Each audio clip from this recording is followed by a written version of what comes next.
amigos do Vestibulando, tudo bem? O meu nome é Clides Moraes e nós vamos conversar sobre história. E a nossa primeira aula é sobre o mundo grego. Antes de começar, preste atenção nesta imagem. Filosofia, democracia, teatro fazem parte de uma grande herança, de um grande legado do mundo grego para nós. Mundo grego esse que, a partir do chamado período arcaico, século VIII a.C., passa por uma grande transformação social, econômica, cultural e política em virtude de um crescimento populacional. Esse crescimento populacional, num solo não muito fértil, muito pobre, que é o da Península Balcânica, vai gerar um processo de migração, que é mais conhecido como colonização grega, no Mar Egeu, Mar Mediterrâneo e parte da Europa. Para você visualizar o que estamos falando, preste atenção no mapa. Sul da França, sul da Espanha, o sul da Itália, a Península Balcânica, Ásia Menor, o Mar Negro, o norte da África e ilhas do Mar Mediterrâneo. Este processo de colonização grega vai desenvolver bastante a atividade comercial e industrial. Por conta desse desenvolvimento, vamos ter a introdução da moeda. A introdução da moeda representa uma revolução no pensamento grego, em virtude da noção abstrata de valor contida na moeda. Também vai contribuir para o desenvolvimento da racionalidade grega a introdução da escrita, desenvolvendo o pensamento crítico, pois você nem sempre escreve do jeito que fala. Por conta da introdução da escrita, a legislação no mundo grego, que antes era oral, passa a ser escrita. Os principais legisladores foram Drácon, primeiro legislador que vai introduzir as leis escritas na Grécia, leis severas, daí o nome, leis draconianas, reformas de Solon, Solon que vai abolir a escravidão por dívidas, Solon que vai introduzir a moeda, Solon que vai criar o voto censitário. E por fim, Clístenes, que vai fazer uma reforma dando igualdade jurídica entre os cidadãos, abrindo caminho para a democracia. Por isso que Clístenes é chamado o pai da democracia. Para você fixar melhor o que foi dito até agora, preste atenção no quadro. Os principais legisladores gregos: Drácon, primeiras leis escritas, Solon, com as suas reformas, e Clístenes, considerado o pai da democracia. Também por conta da colonização, vai se desenvolver o urbanismo, as cidades. E as cidades do mundo grego, elas são diferentes das demais. É o fenômeno da polis, cidade-estado, cuja marca registrada é a autonomia política, autonomia social, autonomia econômica, uma em relação à outra. Entre as centenas de polis que vão se desenvolver, duas merecem destaque: Atenas e Esparta.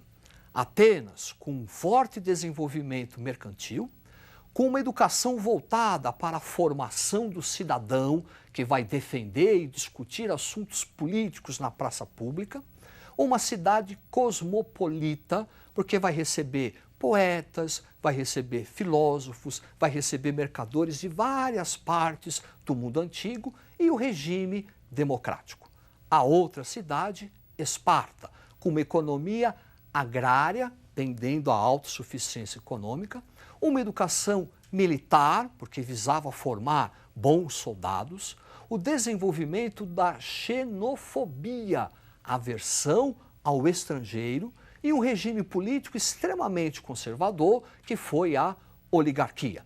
Para você não esquecer o que foi dito até agora, preste atenção no quadro. Atenas, com uma atividade econômica mercantil, educação formada, voltada para formar o cidadão, uma cidade cosmopolita e o regime democrático.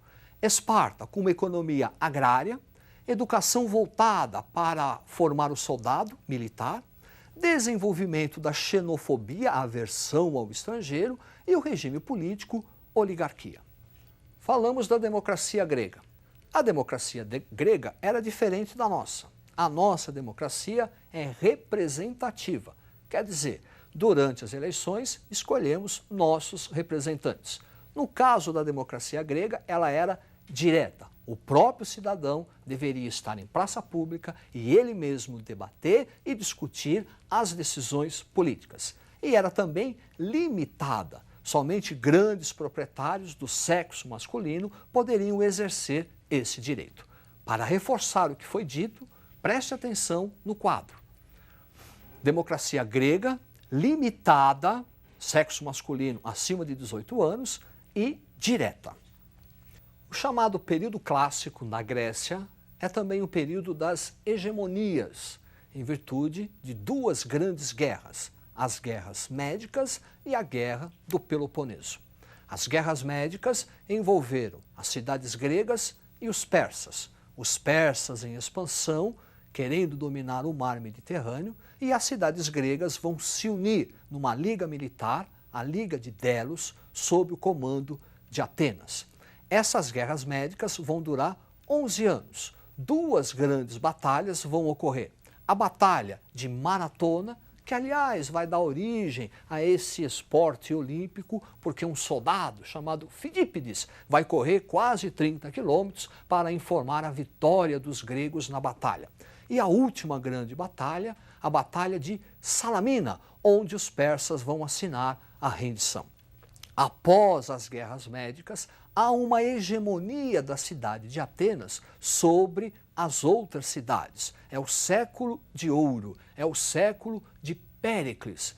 Péricles, que vai fazer uma série de reformas no mundo grego. É o século da filosofia, é a época de Sócrates, Aristóteles, Platão. É a época do teatro grego, Eurípides, Sófocles.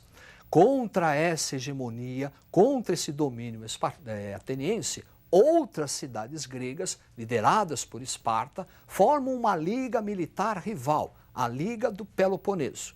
Começando assim uma guerra civil. Algumas cidades gregas, sob a liderança de Atenas, na Liga de Delos, contra outras cidades gregas, sob a liderança de Esparta, na Liga do Peloponeso.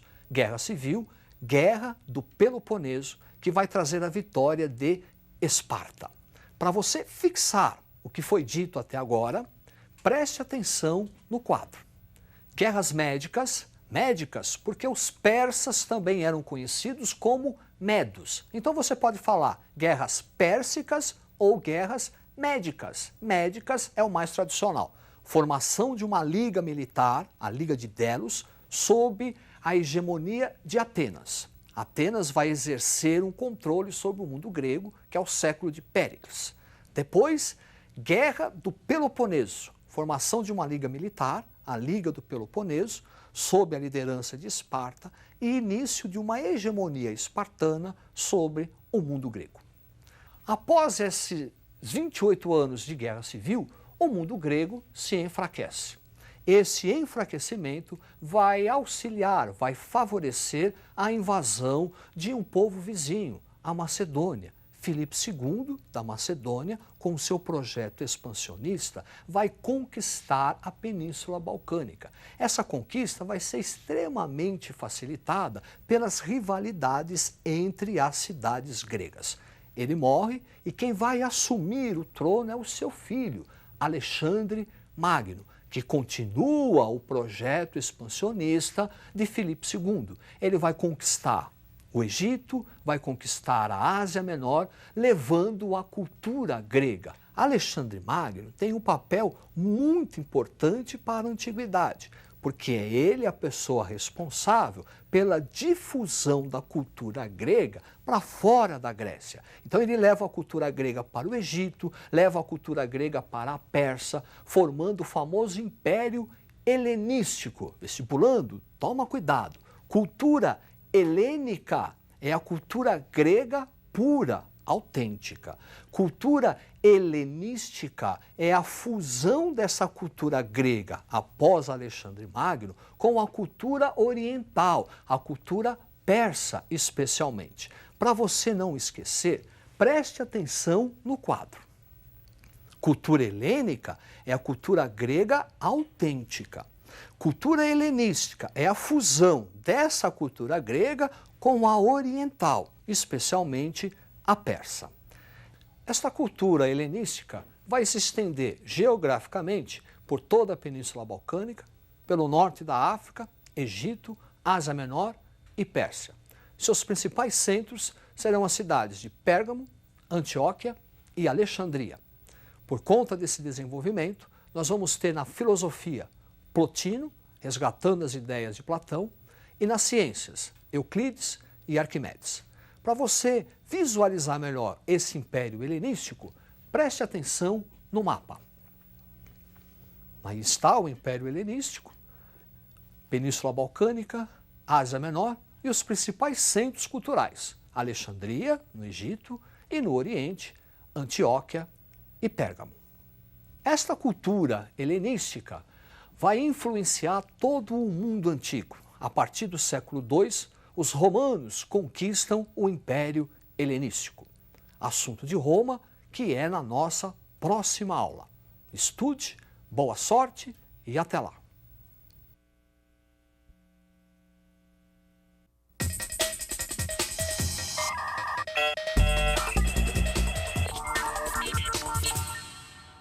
Olá, amigos do Vestibulando. Tudo bem? Ainda estamos tratando da Antiguidade Clássica.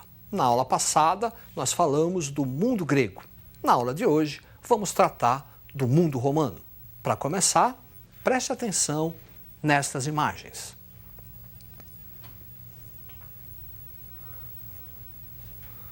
Você viu aí ruínas do Coliseu, palco das famosas lutas entre gladiadores e da perseguição em cristãos, que tanto caracterizam a história romana. A história romana é dividida em 3 períodos. Monarquia, período que é marcado por lendas, muito bem retratado na Eneida de Virgílio. E o período republicano, caracterizado pelas tensões sociais.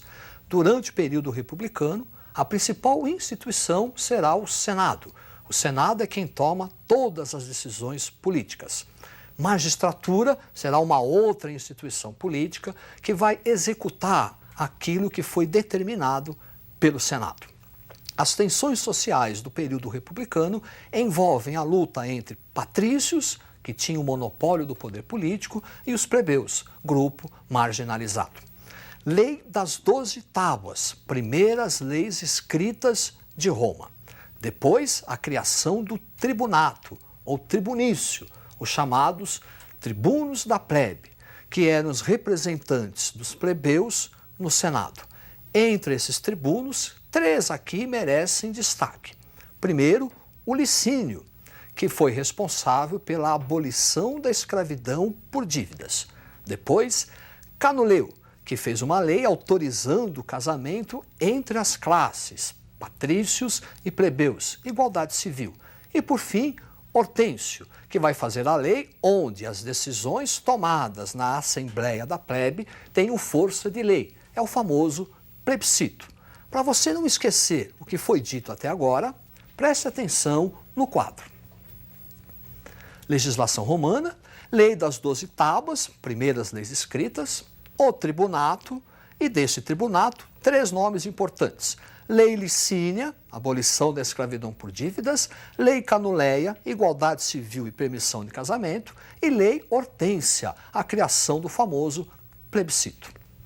Ao mesmo tempo em que ocorrem essas tensões sociais, Roma também realiza a sua expansão territorial. As guerras púnicas marcam o início dessa expansão. Guerras entre Roma e Cartago pelo controle do mar Mediterrâneo. Os cartagineses também eram conhecidos como punos, daí o termo guerras púnicas. No final, Roma vai conquistar toda a Itália, boa parte da Europa Ocidental, norte da África e o mundo helenístico. Para você visualizar o que estamos falando, preste atenção no mapa. Esta parte em destaque refere-se ao ponto máximo de expansão territorial do Império Romano. Perceba que o mar Mediterrâneo está bem no centro desta conquista. Esta expansão territorial vai trazer profundas transformações para a sociedade, política, economia e cultura romana. Por exemplo, o surgimento dos latifúndios, as grandes propriedades. A atividade romana torna-se mercantil. O que se produz nas grandes propriedades, trigo, uva, passa a ser comercializado pelo Império ao longo do mar Mediterrâneo. Desenvolvimento do escravismo. Quer dizer, após a expansão territorial, a principal força de trabalho será a escrava. Êxodo rural, um abandono do campo em direção à cidade. Isso por conta do latifúndio. Começa a aparecer os sem terra. E eles se dirigem até a cidade, porque lá na cidade o Estado romano está adotando a famosa política do pão e circo, distribuição gratuita de alimento e a diversão em espaços públicos. Você viu o Coliseu, onde havia as lutas de gladiadores e a perseguição aos cristãos. Também vão surgir os homens novos. É um novo grupo social que vai se dedicar à nova atividade econômica e também prestar serviços ao Estado, financiamento e, por fim, as guerras civis. As tensões entre patrícios, plebeus, escravos e homens novos chegam a tal ponto que Roma conhece um período de guerra civil. Como as consequências da expansão territorial são muito importantes, você tem que fixar, preste atenção, olha aí, expansão romana, surgimento do latifúndio, desenvolvimento da economia mercantil, o escravismo, como o escravo, a principal força de trabalho, o êxodo rural, o surgimento dos homens novos e a guerra civil. Após 100 anos de guerra civil, Roma começa o seu império. O período do império em Roma é dividido em duas partes: Alto Império, Baixo Império. O Alto Império refere-se àquele apogeu, aquele momento glorioso de Roma. É a época dos gladiadores, da perseguição aos cristãos, é a época de ouro do Império Romano. Nessa época, destaque para Augusto e a introdução da chamada Pax Romana. É o momento onde aquela política de pão e circo conhece o seu auge.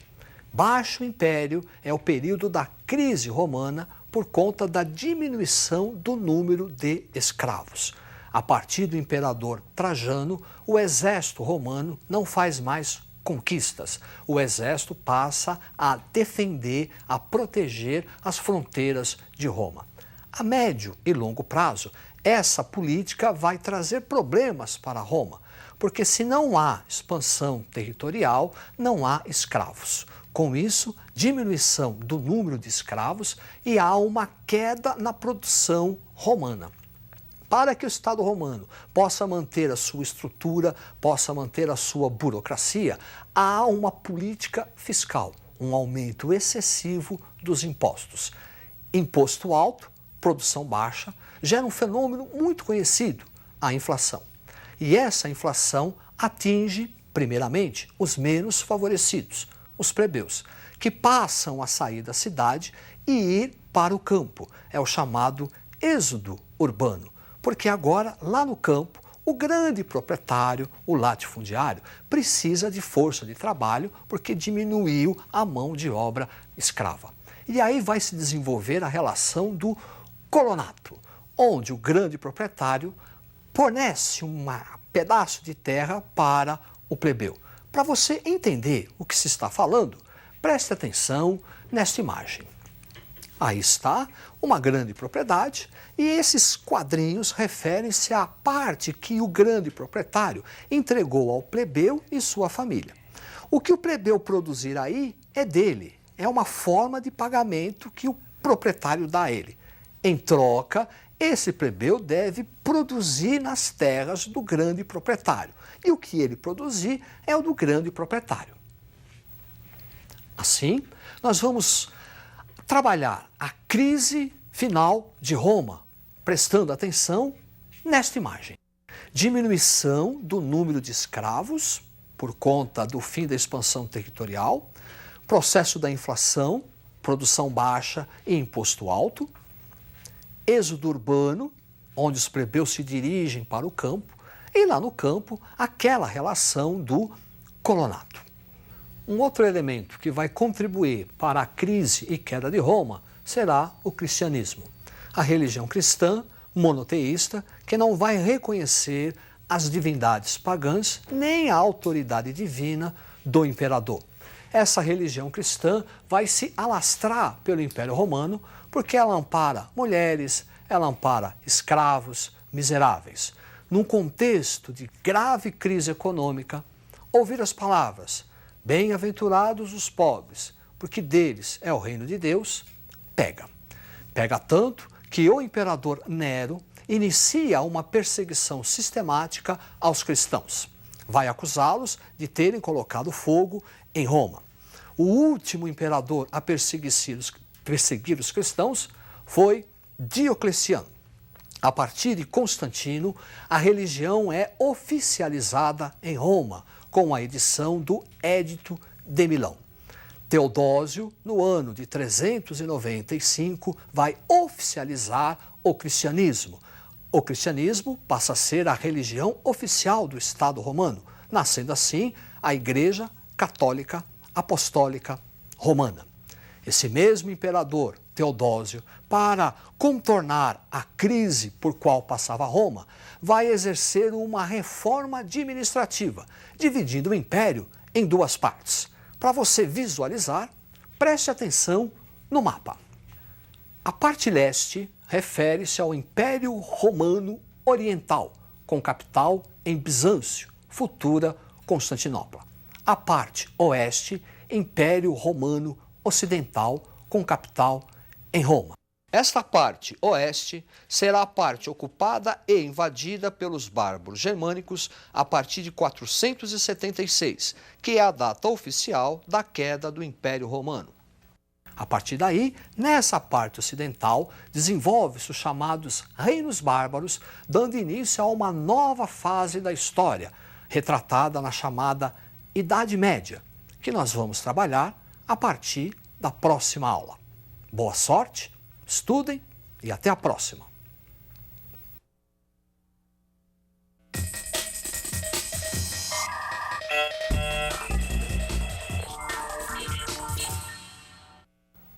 Amigos do Vestibulando, tudo bem? Na aula de hoje, nós vamos tratar do maravilhoso período medieval ou a Idade Média. Preste atenção nesta gravura. Gravura que retrata um cavaleiro medieval, típica figura do cotidiano da Idade Média. A Idade Média é um longo período, se estende por mais de 1000 anos. Por isso, a história resolveu subdividi-la em alguns períodos.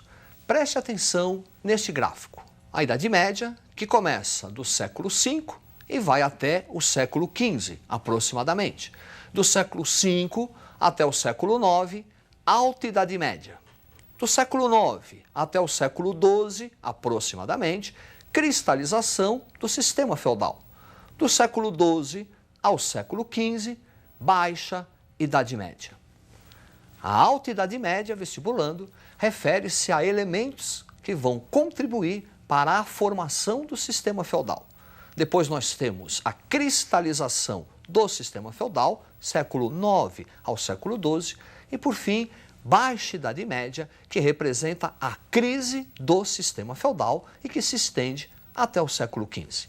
Na Alta Idade Média, inicia-se com a desintegração do Império Romano. Essa desintegração será facilitada pela invasão dos bárbaros germânicos. E onde se constituía o Império Romano, os povos germânicos ali vão se instalar, surgindo várias nações bárbaras. Preste atenção neste mapa. Aí está o mapa dos principais reinos bárbaros que vão se formar aonde se constituía o Império Romano, com destaque para os dois principais reinos bárbaros. O Reino Franco, que vai constituir a atual França, e o Reino Anglo-Saxão, que vai formar a Inglaterra. No Reino Franco, nós vamos trabalhar duas dinastias. a dinastia Merovingia e a dinastia Carolíngia. Para você não esquecer os nomes, preste atenção, dinastias do Reino Franco. Primeiro, dinastia Merovingia, em homenagem ao rei Meronveu, e dinastia Carolíngia, em homenagem a Carlos Magno. Na dinastia Merovingia, o principal nome será o de Clovis. Clovis é importante porque ele é unificador das tribos francas e também o primeiro bárbaro a se converter à religião cristã. Com a conversão de Clovis e alguns bárbaros, inicia-se uma tradição que será muito comum na Idade Média, que será a aliança entre o Estado e a Igreja. É dessa aliança que a Igreja vai, aos poucos, conseguir um enorme prestígio político durante a Idade Média. Com a morte de Clovis, inicia-se um período bastante conturbado no Reino Franco, que é o chamado período dos reis indolentes, reis preguiçosos, que não querem trabalhar. Pensam em fazer caça, raposa, joguinho de xadrez, jogo de dama. E nesse contexto, quem vai exercer as principais funções administrativas do reino, inclusive o comando do exército, serão os mordomos do paço, prefeitos do palácio, uma espécie de primeiro-ministro. E nesse mordomos do paço, nessa instituição, o principal nome será Carlos Martel. Carlos Martel é importante porque ele vai deter o avanço dos árabes sobre a Europa na famosa Batalha de Poitiers no ano de 732. Talvez com certo exagero, a partir daí, Carlos Martel será considerado o salvador da cristandade. Preste atenção nessa gravura. Identificou, não é? Este é Carlos Magno. Carlos Magno é, com certeza, o principal nome, o principal rei da Alta Idade Média. Durante o seu governo, ele vai criar condições para a cristalização do sistema feudal. Coisas importantes realizadas por Carlos Magno. Primeiro, uma enorme expansão territorial. Nessa expansão territorial, depois, a partir do ano de 800, ele será coroado pelo Papa Leão XIII como o rei do Império do Ocidente. Essa enorme expansão vai se dar com a ajuda de soldados. Para nós visualizarmos melhor essa expansão, preste atenção neste mapa. Aí está, Império Carolíngio, compondo boa parte da Europa Ocidental. Carlos Magno vai centralizar politicamente a administração e durante o seu governo vão se criar aquelas condições institucionais para a cristalização do sistema feudal. Para conseguir montar este império, Carlos Magno teve que arrebanhar um exército. E para conseguir a fidelidade desse exército, Carlos Magno passa a exercer a prática de concessão de benefício. E o principal benefício será a terra. Entregando a terra a soldados leais guerreiros, Carlos Magno vai contribuir a longo prazo para a fragmentação do poder político. Preste atenção neste mapa. Aí está, este mapa refere-se à expansão dos árabes a partir do ano de 632. Observe que o mar Mediterrâneo está bem no centro dessa conquista. Além de um processo de ruralização já muito adicionado, já muito impulsionado durante o Império Carolíngio, essa expansão muçulmana, a partir do século VI, 632, também vai contribuir para um processo de ruralização da Europa. Os árabes fazem uma expansão, primeiro conquistando o Oriente Médio, depois conquistam todo o norte da África e vão entrar na Península Ibérica. Lembre-se que só não vão conquistar a Europa toda porque Carlos Martel, na Batalha de Poitiers, vai vencer os árabes. E essa expansão faz com que o mar Mediterrâneo fique no centro da conquista islâmica muçulmana, impedindo o contato entre a Europa Oriental e a Europa Ocidental. Da dificuldade desse contato, a Europa internamente passa a conhecer um enorme processo de ruralização europeia. As comunicações ficam dificultadas e a agricultura passa a ser autossuficiente. Tudo isso por conta do bloqueio do mar Mediterrâneo pela expansão islâmica. Um outro império também vai se destacar nessa alta Idade Média. Será o chamado Império Bizantino. Preste atenção nesse mapa. O lado leste, Império Oriental, o lado oeste, Império Ocidental. O lado leste, Império Romano Oriental, terá como capital Constantinopla. É o nome latino em homenagem ao fundador da nova capital, Constantino. Só que essa parte oriental é uma parte helenizada, é uma parte grega. E o nome original de Constantinopla era Bizâncio. Daí o termo Império Bizantino, que é um importante império que vai se consolidar ao longo da Alta Idade Média. Nesse Império Bizantino, o principal nome é o nome de Justiniano, imperador Justiniano, que vai, entre outras coisas, criar o cesaropapismo. O que é cesaropapismo? César é o título do imperador. Papa é a atribuição ao chamado bispo de São Pedro, o Papa. Cesaropapismo significa dizer que o imperador ele passa a ter uma autoridade sobre a religião. Ele passa a ter uma autoridade sobre a igreja. Vestibulando, perceba que isso é típico da parte helenizada do Império Romano. A parte ocidental, aquela parte que foi conquistada pelos bárbaros, não vai conhecer essa interferência do Estado nos assuntos da Igreja. Então, cesaropapismo é uma instituição tipicamente do lado oriental do Império Bizantino, fundamentada pelo Justiniano. Preste atenção nesse quadro. Aí está Justiniano, a instituição do cesaropapismo, o Código Civil, Guerra de Reconquista, Revolta Nica. Este Código Civil é importante, porque o lado ocidental, aquela parte que foi conquistada pelos bárbaros germânicos, não vai ocorrer o direito romano. Vai existir, vai prevalecer o direito consuetudinário, que é o direito de costume dos bárbaros. O direito romano vai ser preservado e compilado por Justiniano, que vai inclusive acrescentar novas leis, preservando assim esse direito romano que será um grande legado até os dias de hoje. Outra coisa importante do governo de Justiniano foi a Guerra de Reconquista. A Guerra de Reconquista foi uma tentativa do Império Bizantino, de Justiniano, para reconquistar a parte ocidental do Império Romano, que fora conquistada pelos bárbaros germânicos. Isso por quê? Pela divisão do Império Romano por Teodósio, em parte ocidental e parte oriental. O imperador, por direito, desde os tempos de Teodósio, estava na parte oriental. Portanto, Justiniano estava procurando reconquistar a parte ocidental do seu império que fora invadida pelos bárbaros. Apenas uma tentativa, viu, vestibulando? Porque, na verdade, o Império Bizantino não vai conseguir reconquistar a parte ocidental.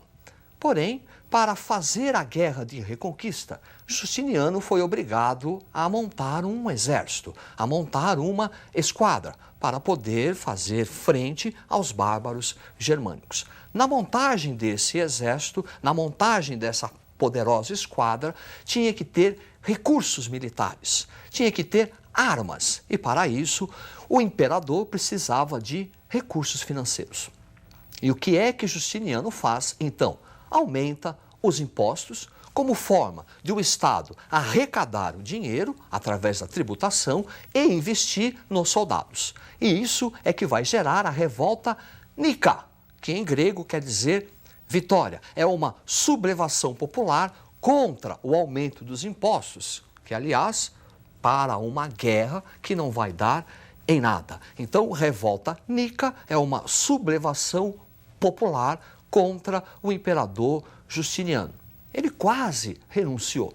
Só não renunciou porque a sua esposa, a imperatriz Teodosa, é quem vai forçar o imperador a ficar e enfrentar a revolta. Enfrenta a revolta e vence. Vestibulando, nós analisamos então aqui Alta Idade Média. Tratamos do Reino Franco, tratamos da expansão muçulmana e o bloqueio do mar Mediterrâneo e do Império Bizantino. Na nossa próxima aula, nós vamos analisar o sistema feudal, a sua cristalização e a crise desse sistema feudal. É isto aí, até a próxima e uma boa sorte!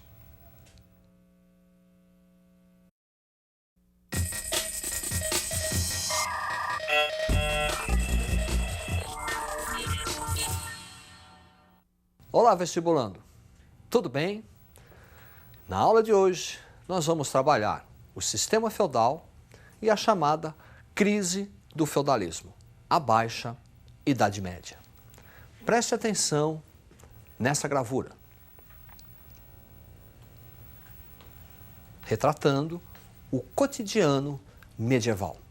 Uma sociedade que vai ter como atividade econômica principal a agricultura. Uma agricultura autossuficiente, quer dizer, voltada para o consumo e com trocas naturais. Entenda que por trocas naturais não estamos aqui eliminando as trocas monetárias. As trocas monetárias existiram, mas de pouca circulação, apenas para o comércio a longa distância. Por exemplo, para conseguir o sal, ou a pimenta, ou o cravo.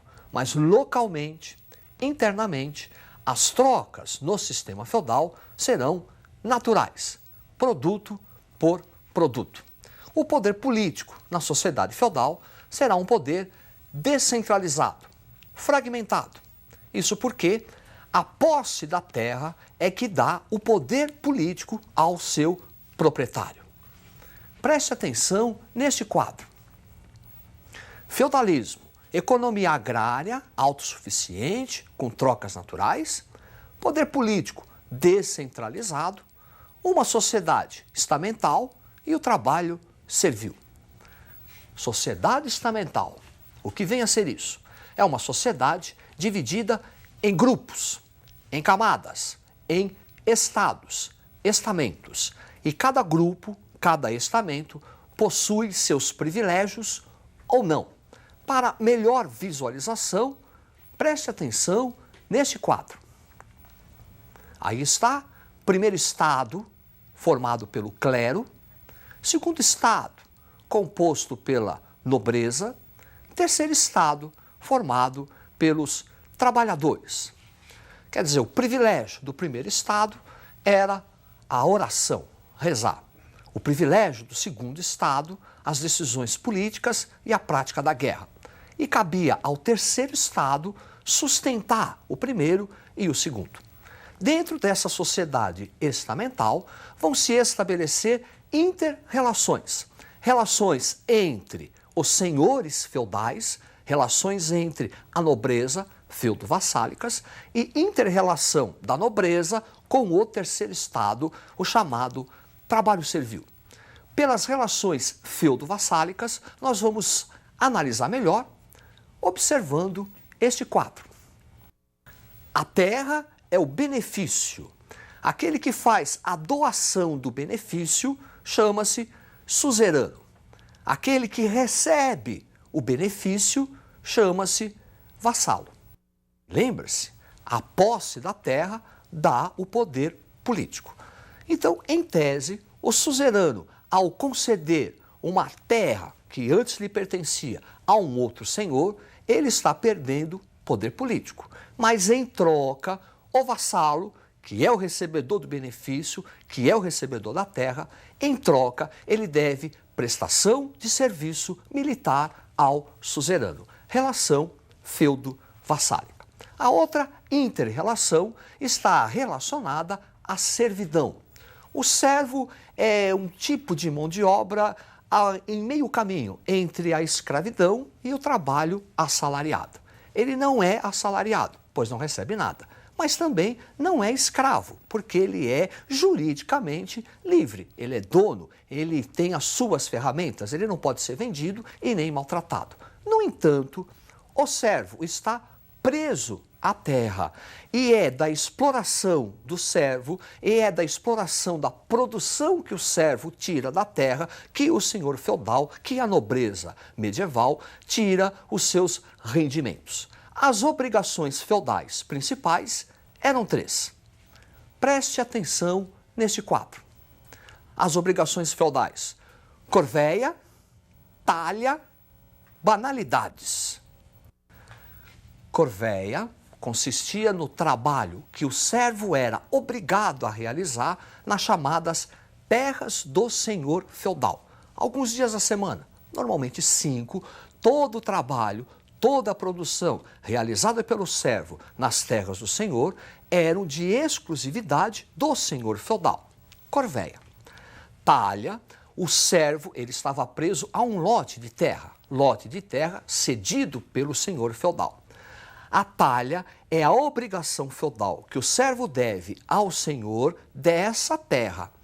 50%, a metade do que foi produzido pelo servo na terra cedida pelo senhor, 50% é dele, 50% ele entrega ao senhor feudal. Talha.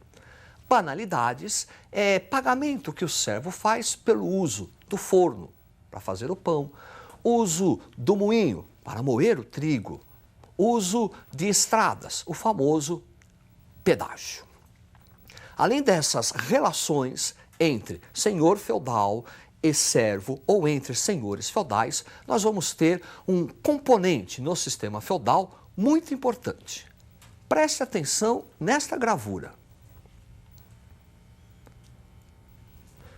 Já percebeu que vamos falar agora da igreja cristã, a igreja medieval, que será a principal instituição da Idade Média, com enorme poder econômico, enorme prestígio social e enorme poder político. Haja vista que a Igreja Católica será a principal proprietária de terras da Europa medieval. E essa igreja vai se fazer presente em todos os momentos da vida de um homem da Idade Média, desde o batismo até a extrema-unção. Preste atenção neste quadro. Clero secular. Clero secular é aquela parte da igreja em contato com os fiéis, composto por alto clero, papa, bispo, abade, a cúpula dirigente. Baixo clero, que está mais em contato com os fiéis, é o padre, o vigário. E clero regular, mosteiros. Por clero regular, entenda-se aquela parte do clero que não está em contato com os fiéis. Pelo contrário, ela está isolada, resguardada em mosteiros. São as famosas ordens. A ordem beneditina, a ordem dos carmelitas, a ordem dos franciscanos. E no topo dessa hierarquia, quer seja clero regular ou clero secular, está a figura do Papa. Preste atenção neste quadro.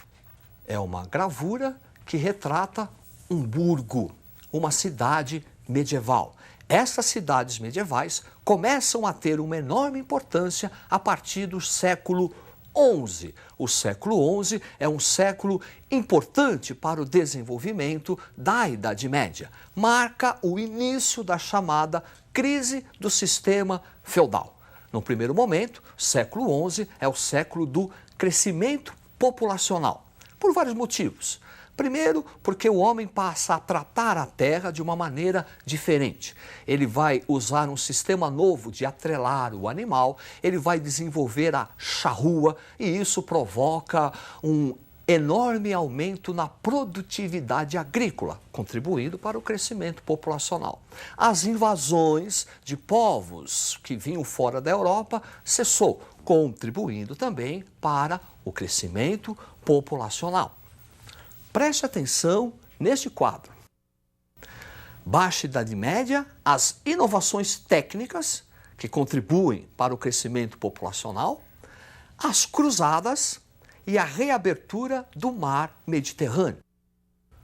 As cruzadas estão também relacionadas a esse crescimento populacional.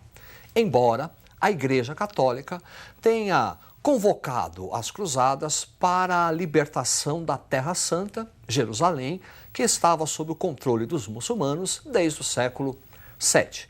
Mas, na verdade, a Igreja, enquanto grupo dominante, não via com bons olhos esse elevado crescimento populacional, que por melhor que tenham sido as inovações técnicas, sempre vai haver um desequilíbrio entre a produção e a alimentação, gerando a fome.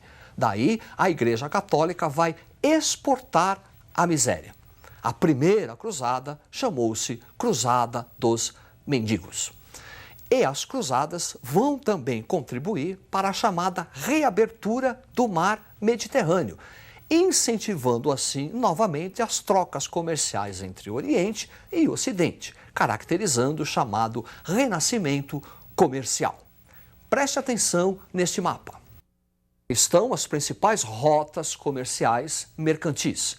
Ao norte, rota do Mar do Norte e Mar Báltico, controlada pelas cidades alemãs. Ao sul, a rota do Mar Mediterrâneo, controlada pelas cidades italianas. E uma rota terrestre fundamental que vai unir o sul da Europa, as cidades italianas, ao norte da Europa, as cidades alemãs. E nessas rotas terrestres, a principal será a rota da